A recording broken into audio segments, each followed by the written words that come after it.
ماری اس کی بیٹی کوئی 20 سال کی نہایت کمزور دبلی پتلی لڑکی، کافی دنوں سے دک کی مریض، پھر بھی گھر گھر جاتی، محنت مشقت کے کام کرتی اور اجرت پر گھریلو خدمت انجام دیا کرتی، جیسے فرش دھونا، کپڑے، آنگن صاف کرنا، چمکانا، مویشیوں کو صاف رکھنا۔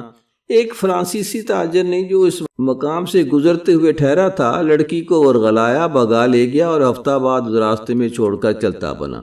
وہ تمام راستے مانگتی کھاتی اپنی جھونپڑی پر واپس آ گئی، کپڑے غلیظ، بال بکھرے، جوتے پھٹے ہوئے، پورے ہفتے پیدل چلتی ہوئی کھیتوں میں راتیں گزارتی۔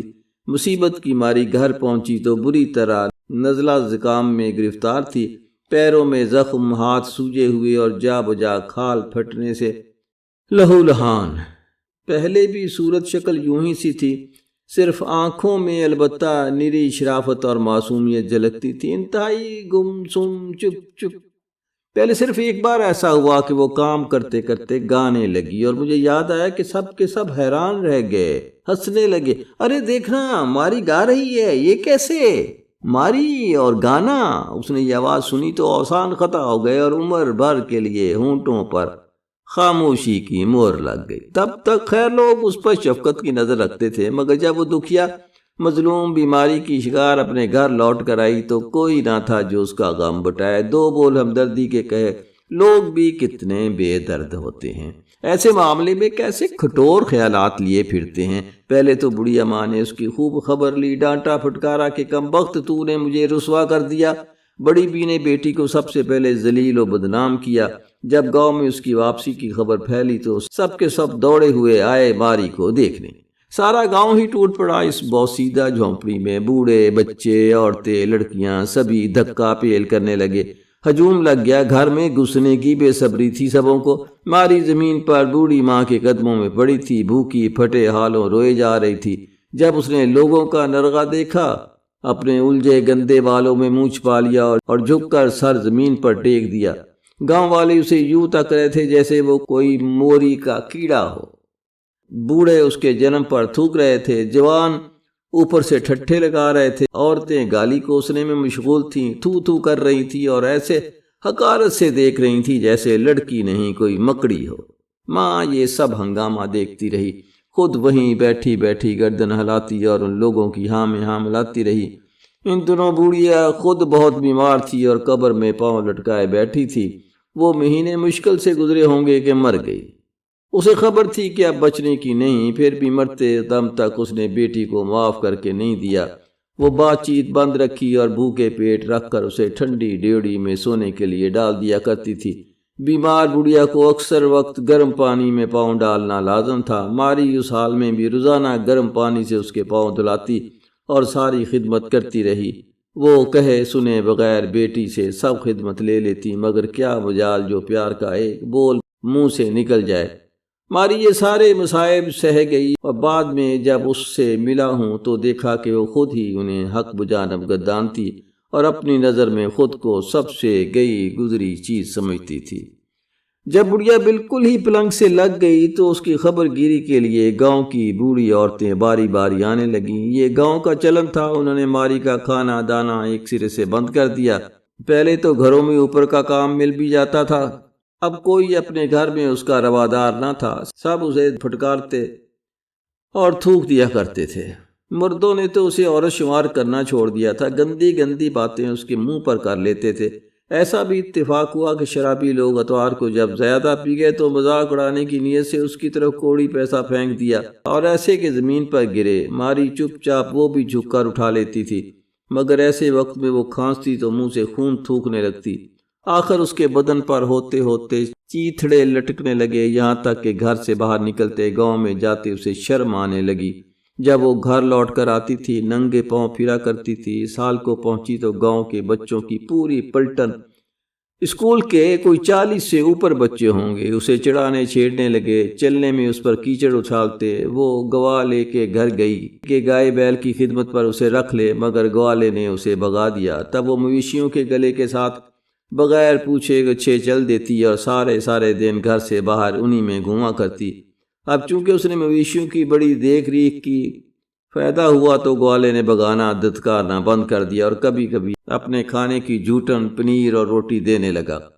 وہ اپنی جگہ سمجھتا تھا کہ بڑی فیاضی برت رہا ہے۔ جب ماری کی ماں مری تو چرچ کے خاص پادری کو شرم نہ آئی، اس نے بھرے مجمع میں ماری کو ذلیل کیا۔ ماری تابوت کے پیچھے کھڑی تھی، خستہ حال، انہی چیتھڑوں میں کھڑی زار زار رو رہی تھی۔ بہت لوگ یہی تماشا دیکھنے آئے تھے کہ اب وہ روئے گی، جلوس جنازے میں جائے گی تو کیسے۔ تب پادری جو خود ابھی نوعمر تھا، وہ اس کوشش میں لگا ہوا کہ بڑا واعظ بن جائے، تمام حاضرین سے مخاطب ہوا اور ماری کی طرف انگلی اٹھا کر بولا، یہ رہی وہ جو اصل سبب ہے اس بزرگ خاتون کی موت کا۔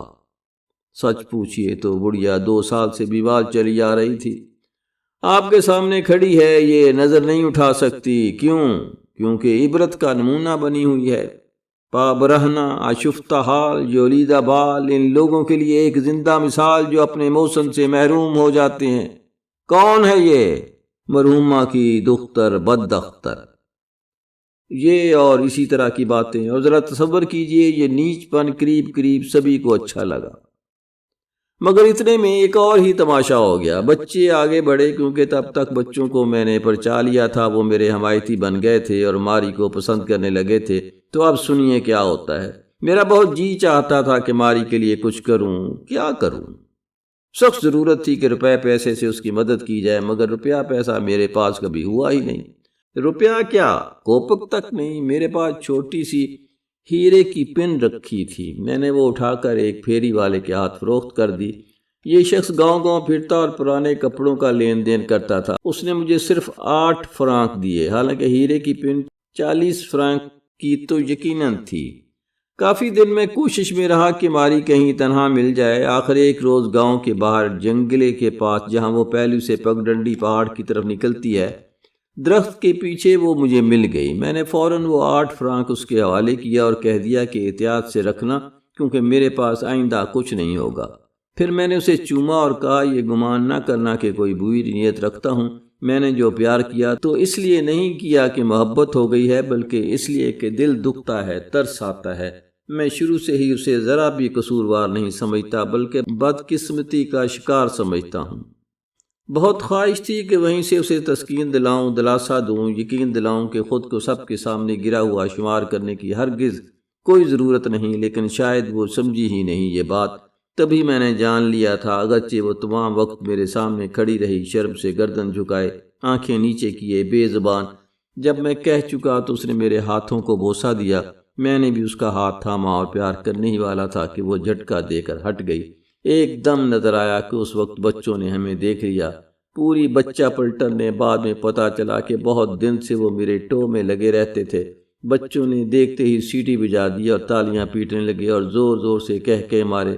ماری بے تحاشا وہاں سے بھاگی۔ میں کچھ کہنا سننا چاہتا تھا، مگر بچے کہاں سننے والے، کنکر پتھر مارنے لگے۔ اسی دن سب کو، گاؤں بھر کو واقعے کی خبر ہو گئی۔ ماری کی اور بھی شامت آئی، لوگ اس سے اور بھی بیزار ہو گئے۔ یہاں تک سنا ہے کہ اس کو عدالت میں گھسیٹ کا سزا دلوانے کی تیاری تھی، مگر خیر خدا کا شکر وقت ٹل گیا۔ پھر بچے اس کا راستہ روکنے لگے، گزرنے نہیں دیتے تھے۔ اب انہوں نے اور زیادہ راستہ چلتے چڑھانا اور کیچڑ اچھالنا شروع کر دیا۔ اسے تنگ کرتے، دوڑاتے، وہ اپنے کمزور سینے کی طاقت سے دوڑتی، ان بچوں سے جان بچاتی، بے دم ہو جاتی اور اس کا پیچھا کرتے، ہلڑ مچاتے، گالیاں بکتے۔ ایک بار مجھ سے رہا نہ گیا، میں نے بچہ پلٹن پر جھپٹ مارا۔ پھر میں نے انہیں سمجھانا شروع کیا۔ روزانہ جب بھی موقع مل جاتا کچھ نہ کچھ کہتا، کبھی کبھی وہ باز آ جاتے، میری بات سن لیتے، اگرچہ گالیاں بکنا بند نہیں کرتے تھے۔ میں انہیں سمجھاتا تھا کہ یہ کتنی دکھیا ہے۔ تھوڑے دنوں میں وہ مان گئے، خاموشی سے گزر جاتے تھے۔ رفتہ رفتہ مجھ میں اور ان بچوں میں بات چیت کا سلسلہ چل نکلا۔ میں ان سے کچھ نہیں چھپاتا تھا، ساری بات کہہ دیا کرتا تھا۔ وہ بڑے اشتیاق سے سنتے اور آخر انہیں بھی ماری پر رحم آنے لگا۔ بعض بچے جب ماری کا سامنا ہوتا تو نرمی کے ساتھ اس سے سلام دعا بھی کر لیتے۔ وہاں کی رسم ہے کہ آدمی کا سامنا ہو جائے تو چاہے آپ اس سے واقف ہوں یا نہ ہوں، سر جھکا کر سلام کر لیتے ہیں۔ تصور کر سکتا ہوں کہ ماری اس سلام دعا پر کتنی حیران ہوتی ہوگی۔ ایک بار 2 بچیاں کھانا لے کر ماری کے پاس گئیں، کھانا دیا، بعد میں مجھے آ کر بتایا۔ وہ بولی کہ ماری رو پڑی اور یہ کہ اب وہ بھی ماری کو بہت پسند کرنے لگی ہیں۔ زیادہ عرصہ نہ گزرا تھا کہ سبھی اسے پسند کرنے لگے اور اس کے ساتھ میں بھی ایک دم مقبول ہو گیا۔ بچے اکثر میرے پاس آنے جانے لگے اور مجھ سے اصرار کرنے لگے کہ انہیں کچھ بتایا کروں۔ ایسا معلوم ہوتا تھا کہ میرے بیان کرنے میں کوئی خوبی تھی، کیونکہ میری باتیں سننا بہت پسند آتا تھا۔ نتیجہ یہ کہ میں پڑھنے اور معلومات فراہم کرنے لگا تاکہ بعد میں انہیں سنایا کروں۔ باقی کے تینوں برس اسی طرح پڑھتے سناتے گزر گئے۔ بعد میں جب ہر طرف سے انگلیاں اٹھنے لگیں، یہاں تک کہ شنیدر نے اعتراض کیا کہ میں بچوں سے اس طرح باتیں کیوں کرتا ہوں جیسے بڑوں سے کی جاتی ہیں، اور بات کرنے میں کوئی پردہ نہیں رکھتا، تو میں نے سب کو یہی جواب دیا کہ بچوں سے جھوٹ بولتے شرم آتی ہے، کیونکہ بغیر بتائے ہی وہ سب جانتے ہیں، کتنا ہی چھپایا جائے وہ کہیں نہ کہیں سے پتہ چلا لیتے ہیں۔ غلط سلط، البتہ میں بتاؤں گا تو غلط سلط نہیں ہوگا۔ ہر ایک کو وہ وقت یاد رکھنا چاہیے جب وہ خود بچہ تھا۔ یہ میں کہتا رہا مگر کسی نے اتفاق نہ کیا۔ میں نے ماری کو اس کی ماں کی موت سے 2 ہفتے پہلے ہی پیار کیا تھا، اور بچوں نے دیکھا تھا۔ جب پادری میت پر بات کر رہا تھا اس وقت تک سارے بچے میرے حمایتی ہو چکے تھے۔ میں نے وہیں کے وہیں بچوں سے بات کی، انہیں پادری کی اس حرکت کا مطلب سمجھایا۔ سب کے سب پادری پر بگڑ گئے۔ کئی بچوں کو تو اتنا غصہ آیا کہ انہوں نے پتھر مار مار کر کھڑکیوں کے شیشے توڑ ڈالے۔ میں نے بچوں کی روک تھام کی، پتھر مارنا بہت بری بات تھی۔ بچے مان گئے، لیکن فوراً یہ خبر گاؤں میں پھیل گئی، سب کو پتہ چل گیا۔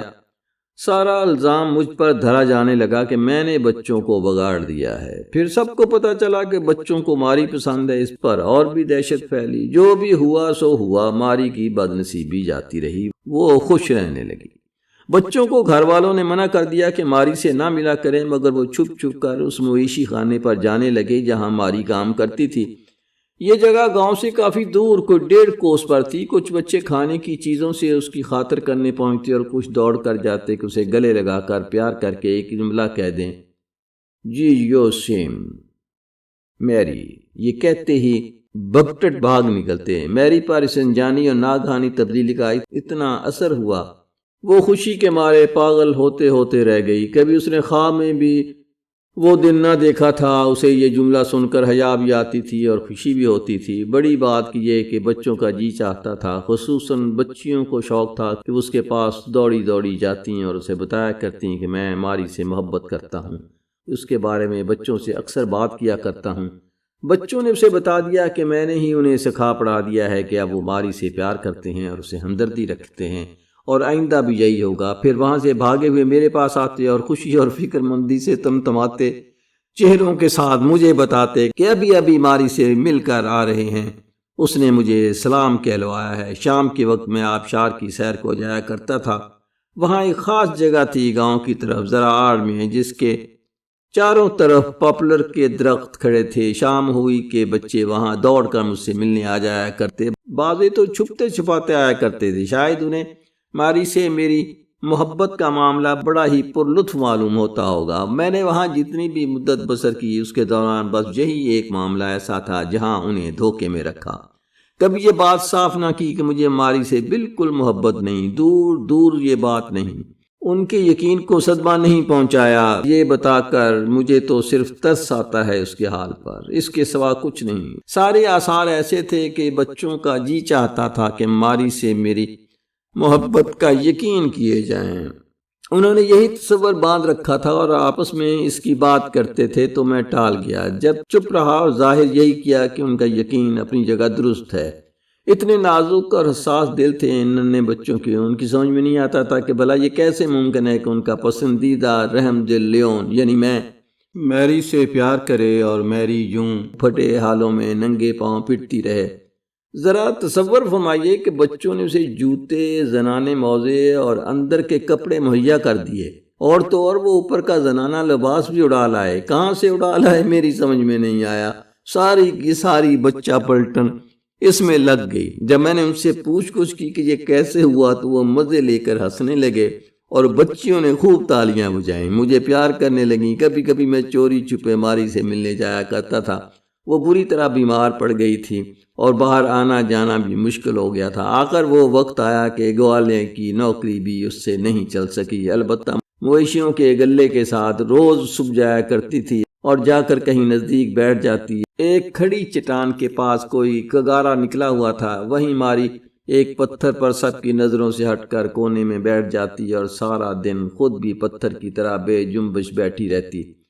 صبح سے دھولی لگن کے وقت تک جب مویشی گھروں کو لوٹتے وہ بھی لوٹ آتی۔ اتنی کمزور و لاغر ہو گئی تھی، تپ دق کے مارے کہ آنکھیں بند کیے چٹان کے سہار سر ٹکائے بیٹھی بیٹھی اونگ جاتی۔ اسے سانس لینا بھی دشوار ہو گیا تھا، چہرہ مرجھا کر ڈھانچ ہو گیا تھا، ماتھے پر اور کن پٹیوں پر پسینہ ٹپکتا رہتا تھا۔ جب بھی اسے دیکھا اسی حال میں پایا۔ منٹ بھر کو اسے دیکھنے جایا کرتا تھا اور خیال رہتا تھا کہ کوئی مجھے وہاں دیکھ نہ لے۔ جیسے ہی میں نظر آتا ماری چونک اٹھتی، آنکھیں پٹ سے کھول دیتی اور بے تحاشا چومنے لگتی میرے ہاتھوں کو۔ میں بھی ہاتھ نہیں چھڑاتا تھا کیونکہ یہ اس کی خوشی کا سامان تھا۔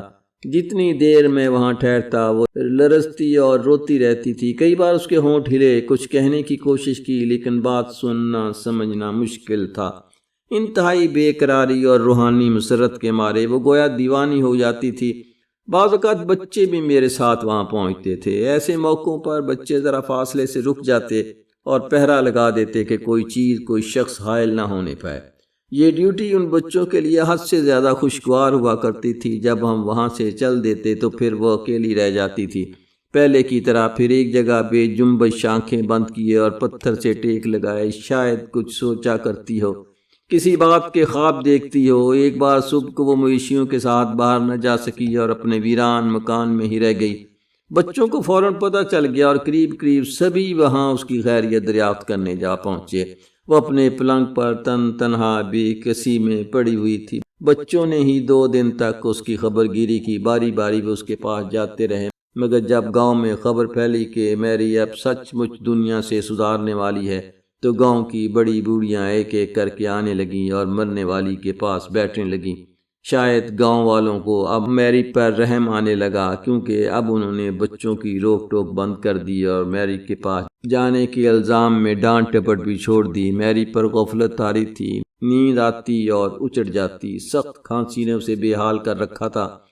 بوڑھی عورتیں بچوں کو وہاں سے بھگا دیتی مگر وہ پھر آ دھمکتے کھڑکی کے پاس، کبھی تو صرف منٹ بھر کے لیے آتے، محض ایک جملہ پکارنے کے لیے، بنجو نوترو بونی ماری، اور وہ جو ہی ان کی جھلک دیکھ لیتی یا کان میں بھنک پڑتی زندگی کے لہر اس میں دوڑ جاتی تھی۔ وہ بوڑھیوں کے منع کرنے کے باوجود پورا زور لگا کر کوہنیوں کے بل سر اٹھاتی، سر ہلا ہلا کر اپنی احسان مندی ظاہر کرتی۔ پہلے کی طرح بھی اس کے لیے کھانے کا سامان لیے ہوئے آتے تھے، مگر کچھ کھانا اب اس کے بس سے باہر تھا۔ ان بچوں کی بدولت آپ یقین کیجئے گا کہ وہ دنیا سے ہنسی خوشی سدھاری۔ ان کے دم سے اس نے یہ دن دیکھا کہ اپنے دکھ بھرے دن بھول گئی، گویا ان بچوں سے اپنی خطاؤں کی معافی مل گئی ہو، کیونکہ آخری وقت تک وہ خود کو بڑی گناہگار شمار کرتی تھی۔ روز صبح اس کھڑکی کے پاس چڑیوں کی طرح بچے منہ لگا کر چہکتے، شور مچاتے، نوزیمروس میری۔ بہت دن نہ گزرے تھے کہ وہ مر گئی۔ میں سمجھ رہا تھا کہ ابھی وہ بہت زندہ رہے گی۔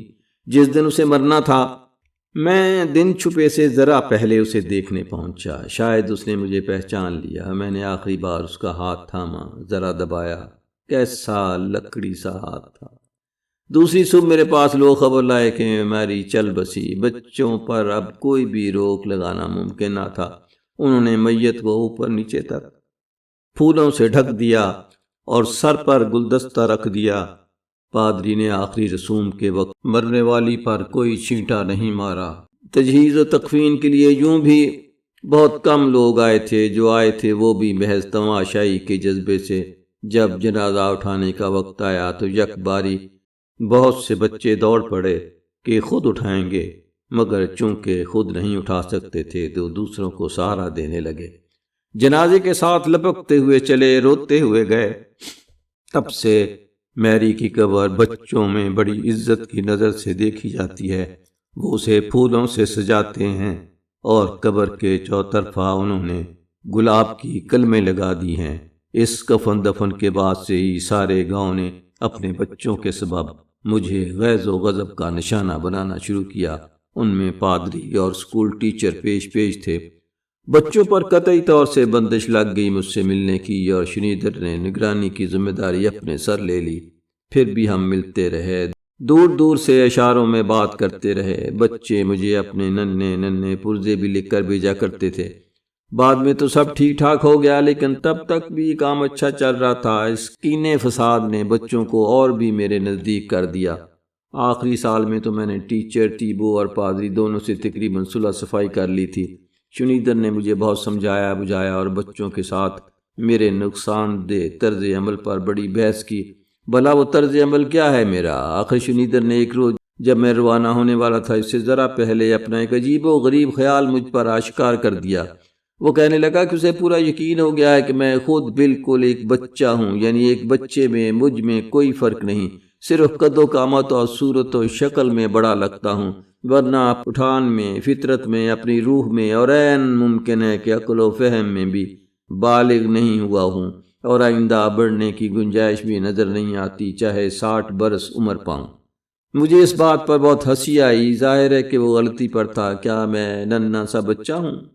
صرف ایک بات برحق ہے، یہ مانتا ہوں کہ مجھے بڑوں کے ساتھ رہنا پسند نہیں۔ بہت زمانے سے یہ احساس ہے کہ بڑی عمر کے لوگوں میں رہ کے دل خوش نہیں ہوتا، کیونکہ مجھے ان میں رہنا نہیں آتا۔ چاہے وہ مجھ سے کیسی بھی باتیں کریں، چاہے کتنی ہی مہربانی سے پیش آئیں، تاہم ان کے ساتھ نہ جانے کیوں نباہ دشوار ہوتا ہے۔ البتہ دل خوشی سے بھر جاتا ہے جتنی جلدی میں اپنے دوستوں کے حلقے میں پہنچ جاؤں۔ دوست کون؟ ہمیشہ میرے دوست ہیں بچے۔ وجہ یہ نہیں کہ میں خود بچہ ہوں، بلکہ صرف اتنی سی بات ہے کہ میرا دل ان کی جانب کھینچتا ہے۔ ان دنوں جب میں نے اس گاؤں میں رہنا شروع کیا تھا، اکیلے میں دم گھٹتا اور میں تنہا پہاڑوں کی طرف نکل جایا کرتا تھا، تو گھومتے پھرتے کبھی کبھی راہ میں، خاص کر دوپہر کے وقت اسکول سے نکلتے ہوئے بچوں کا سامنا ہو جاتا۔ پوری بچہ پلٹن شور مچاتی، بھاگتی دوڑتی، اور اپنے بستے اور نقشے کی تختیاں سنبھالے چیخیں اور کلکاریاں مارتی، کہہ کے کھیل کود میں محو سامنے سے گزرتی۔ میرے اندر کا پورا وجود ان کی طرف لپکتا تھا۔ جب بھی بچوں سے ملاقات ہو جاتی، ہر ملاقات پر معلوم نہیں کیوں مگر کوئی بڑی زبردست اور روحانی مسرت کی لہر اپنے تن بدن میں دوڑتی محسوس کیا کرتا تھا۔ میں چلتے چلتے رک جاتا، اور ان کے ننھے ننھے پاؤں ہمیشہ لپکتے دوڑتے دیکھ کر، بچوں اور بچیوں کو ایک ساتھ بھاگتے ہنستے روتے دیکھ کر میں خوشی سے مسکرایا کرتا تھا۔ اسکول سے گھر جاتے وقت راستے میں انہیں لڑنے جھگڑنے کا، رونے بسورنے کا، روٹھنے اور فوراً من جانے کا، اور پھر کھیل میں لگ جانے کا وقت ملتا تھا۔ اس منظر کو دیکھتا تو اپنا سارا غم بھول جاتا تھا۔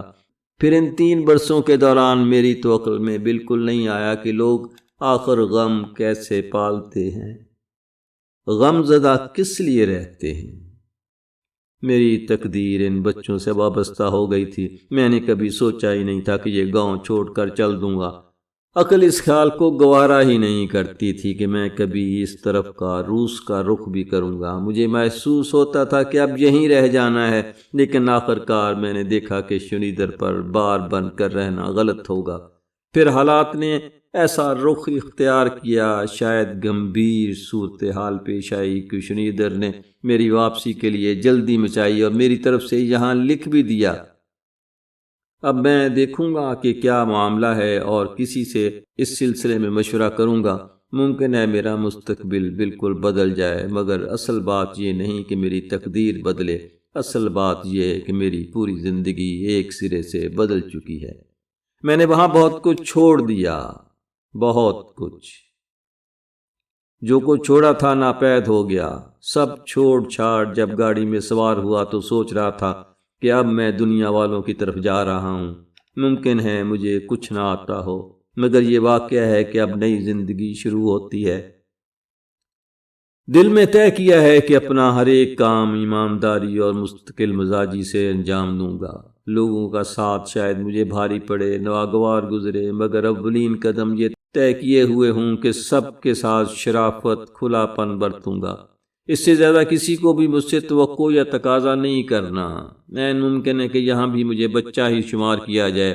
یوں ہی صحیح، انجانے کیوں، بہت سے لوگ مجھے بالکل بے عقل، ایڈیٹ گردانتے ہیں۔ حقیقتاً کسی وقت میں اتنا بیمار تھا کہ کسی بے عقل یا کوڑ مغز میں اور مجھ میں فرق نہیں رہا تھا، مگر اب یہ کیسے ممکن ہے جب کہ مجھے خود یہ شعور آ گیا کہ مجھے بے عقل شمار کیا جاتا ہے۔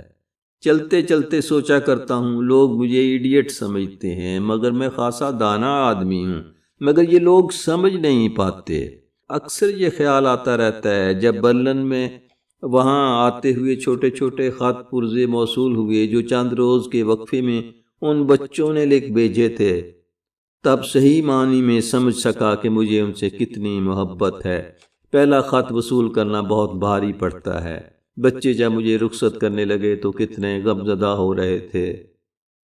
پورا 1 مہینہ پہلے ہی انہوں نے رخصتی الفاظ دہرانے شروع کر دیے تھے، لیونن سن لا لیونن وافور انجوریس۔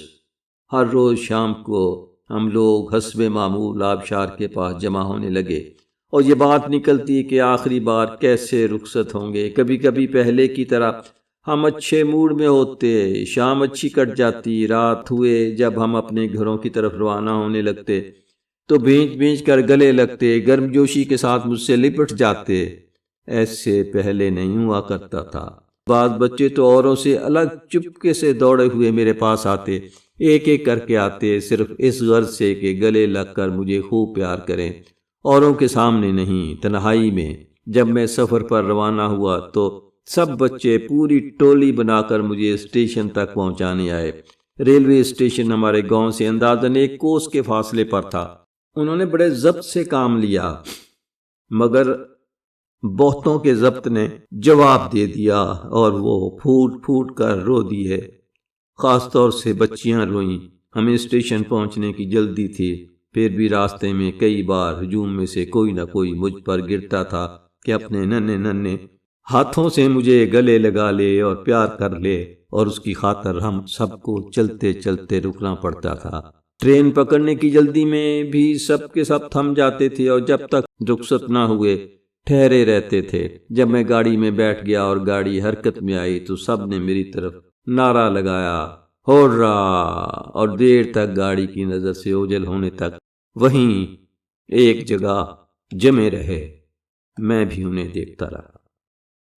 سنیے، ابھی جب میں یہاں داخل ہوا اور آپ کی پیاری صورتیں دیکھیں، آج کل میں چہرے بہت غور سے دیکھنے لگا ہوں، اور آپ کی زبان سے شروع کے بول سنے تو روانگی کے وقت سے اب تک پہلی بار دل ذرا ہلکا ہوا۔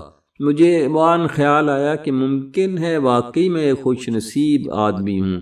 مجھے خوب معلوم ہے کہ ایسے لوگ جنہیں دیکھتے ہی آدمی پیار کرنے لگے آسانی سے میسر نہیں آتے، اور میں تو ابھی اسٹیشن سے سیدھا یہاں آیا اور آپ سے ملاقات ہو گئی۔ مجھے اچھی طرح احساس ہے کہ اوروں سے اپنے جذبات بیان کرنا شرم کی بات ہے، مگر میں اپنے اندر کا حال آپ کو سنا رہا ہوں، اور حیا حجاب کچھ نہیں۔ میں طبیعت سے ملنسار آدمی نہیں ہوں، اور شاید بہت عرصے ادھر آپ کی طرف میرا آنا نہ ہو، مگر اپنے دل میں آپ کوئی برا خیال مت لائیے گا۔ یہ میں نے اس وجہ سے نہیں کہا کہ دل میں آپ کی قدر نہیں، یا یہ کہ کسی بات کا برا مان گیا ہوں، نہیں۔ ابھی آپ نے سوال کیا تھا اپنے چہروں کے بارے میں کہ یہ میں نے ان میں کیا خاص بات نوٹ کی۔ بڑی خوشی سے جواب دینے کو تیار ہوں۔ ادیلائیدا ایوانونا، آپ کی صورت پر خوشی برستی ہے۔ تینوں چہروں میں یہ سب سے زیادہ دلکش چہرہ ہے۔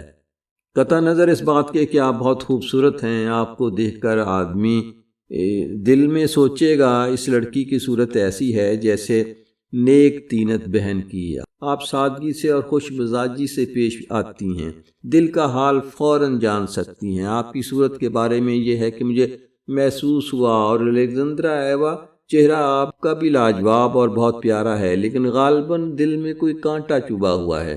آپ اس میں شک نہیں کہ دل کی بہت اچھی ہیں، لیکن اندر کی خوشی نصیب نہیں۔ چہرے پر ایک خاص ہلکی سی لہر ہے جسے ڈریسڈن والی میڈونا کی اس تصویر میں ہولبین نے بنائی تھی۔ تو یہ بات ہے آپ کے چہرے کی کہ یہ میرا قیافہ درست ہے نا؟ آپ نے خود ہی کہا تھا کہ میں چہرے پڑھنے والا اچھا ہوں، اور اب آپ کا چہرہ الیزاویتا پروکوفیونا ایک دم بیگم جنرل سے مخاطب ہوا۔ آپ کے چہرے کے متعلق صرف اندازہ نہیں بلکہ پورا یقین ہے کہ آپ بالکل ہی بچوں جیسی ہیں۔ ہر بات میں، ہر معاملے میں، ہر پہلو سے، چاہے وہ اچھا ہو یا برا، اچھی بری سب باتوں میں آپ اس عمر کے باوجود ایک بچی ہیں۔ اب مجھ سے ناراض نہ ہوں کہ ایسا کہہ رہا ہوں۔ آپ جانتی ہیں کہ بچوں کے متعلق میرے احساسات کیا ہیں۔ یہ مت سوچئے گا کہ میں نے فی الحال جو آپ کے چہروں کے بارے میں وہ یوں ہی سادگی میں بلا تکلف کہہ گیا، کبھی نہیں، بالکل نہیں۔ عین ممکن ہے کہ اس میں میری نیت یا منشا شامل ہو۔